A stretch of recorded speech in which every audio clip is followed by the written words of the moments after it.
չի մատնվել։ Ես շնորհակալ եմ, որ իրավական տեսանկյունից եւ գլխավոր դատախազը եւ բոլորը հատկապես իրավական համայնքի ներկայացուցիչներդ արդեն իսկ գնահատականներին անդրադարձակ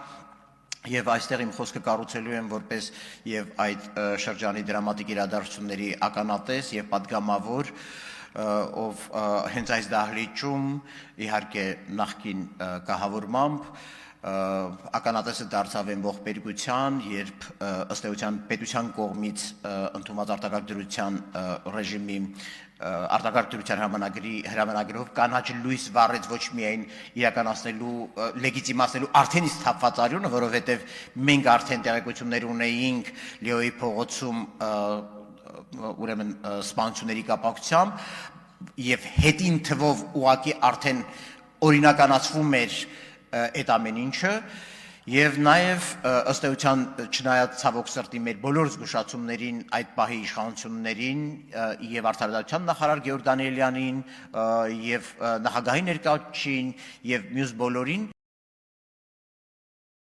չընդունել այդ ռեժիմը, որովհետև այդ հրամանագրի ընդունումը ել ավելի բարդացրեց իրավիճակը, որովհետև դրանից հետո շարունակվեց ոճրագործություն եւ ըստ էության ցավոք սրտի ազգային ժողովը նաեւ դարձավ մեղսակից, այո, ճիշտ էր այսօրվա դիտարկումը, մեղսակից դարձավ այդ ամենում։ Ես ուզում եմ սկսել նրանից, որ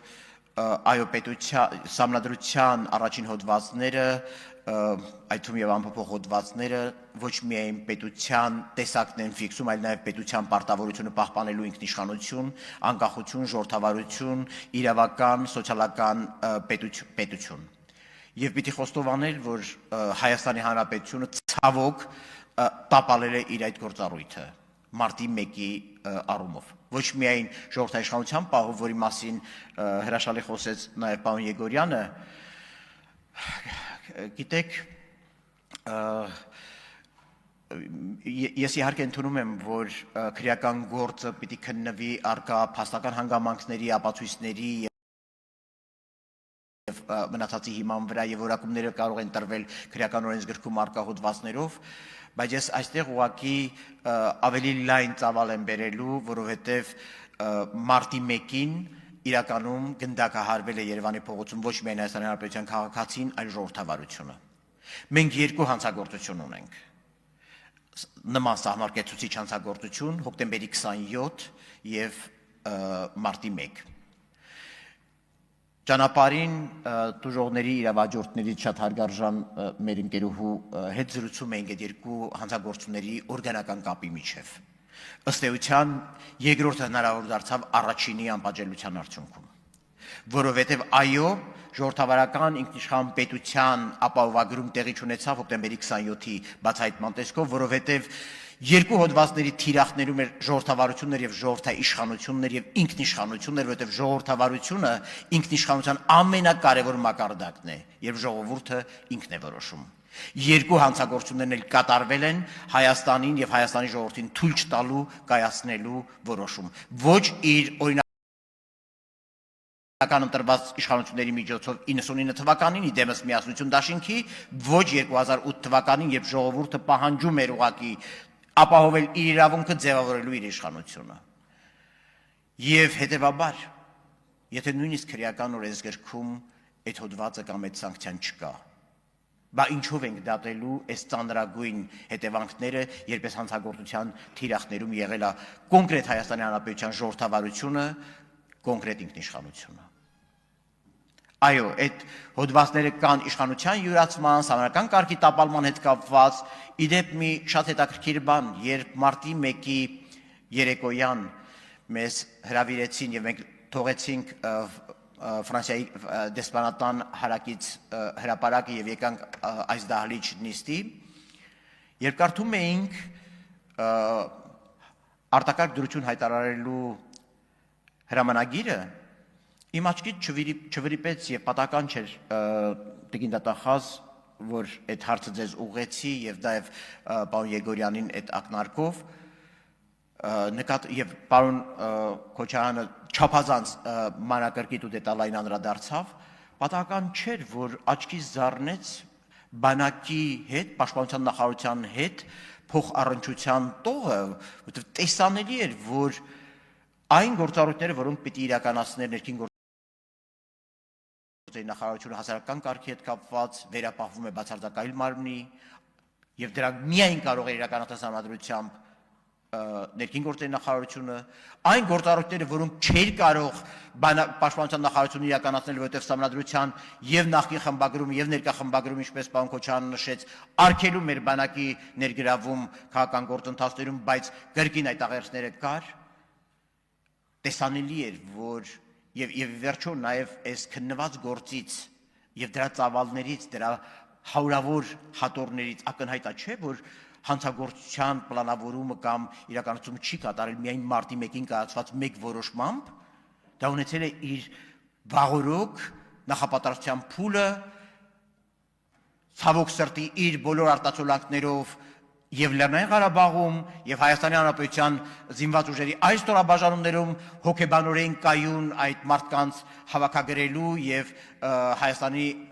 ժողովրդավարություն պահանջող ցուցարարների, խաղաղ ցուցարարների դեմ օգտագործելու առումով։ Ակնհայտ չէ, որ մարտի 1-ի հանցագործությունը ծավալի առումով ոչ միայն չի ավարտվում 10 անձանց 10 քաղաքացիների սպանությունով,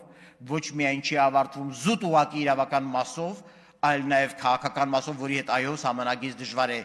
տանել, որովհետև այդ հանցագործության թիրախները եղել են քաղաքական թիրախներ, այնուամենայնիվ։ Երկինք իշխանությունը, ժողովրդավարությունը եւ պատահական չի, որ ես օգտագործում եմ ժողովրդավարության եւ ինքնիշխանության գնդակահարում Երևանի կենտրոնում, այն պարզ պատճառով, որ ժողովուրդը չպահանջի ժողովրդավարություն եւ ժողովուրդը չպահանջի ժողովրդաիշխանություն։ Դուք նկատել եք, որ Եվրոպայի խորհրդի խորհրդարանական վեհաժողովի այդ տարիներին ընդունված բանաձևերը կոչվում էին ժողովրդավարական ինստիտուտների գործառնությունը Հայաստանի Հանրապետությունում։ Դա ակնարկ էր, որ ոչ միայն հետ ճգնաժամային փուլում ժողովրդավարությունը կաղում է, այլ որ այդ հանցագործությունը ինքը հենց ժողովրդավարության դեմ էր։ Ինքը ժողովրդավարության խոցելիությունն է մեծացրել։ Եվ այո, պարոն Քոչարյանի կոչը օգտագործելու այս եւս մեկ հնարավորությունը, երբ միեդի որոշման մեջ այլևս անվիճարկելիորեն ապացուցված են համարվում այդ ամենի ուղղահայացով հիերարխիկ կազմակերպվածությունը, այդ ամենի ծրագրավորված լինելը եւ մնացած ամեն ինչ, սա ուղղակի հրամայական է դարձնում, որ այս հանցագործության վերավորակումը օր առաջ պետք է տեղի ունենա, որովհետև այդ հանցագործությունը ունեցել է նաև ծանրագույն ազդեցություններ այլ ուղղությունների վրա։ Գիտեք, մի հետաքրքիր դրվագ պիտի պատմեմ։ 2008 թվականի մարտի 1-ից հետո բավականին առանցքային երկրի, Մինսկի խմբի համանախագահ երկրներից մեկի չափազանց բարձր դիվանագետ էր եկել, եւ մենք որպես ժառանգության պատգամավորներ, ես եւ Տիկին Անահիտ Բախշյանը գնացինք հանդիպման։ Մեզ թվում էր բոլորը մտահոգված են եւ եկել են քննարկելու Հայաստանի Հանրապետությունում ժողովրդավարության հետ կապված հետընտրական ծանրագույն իրավիճակը։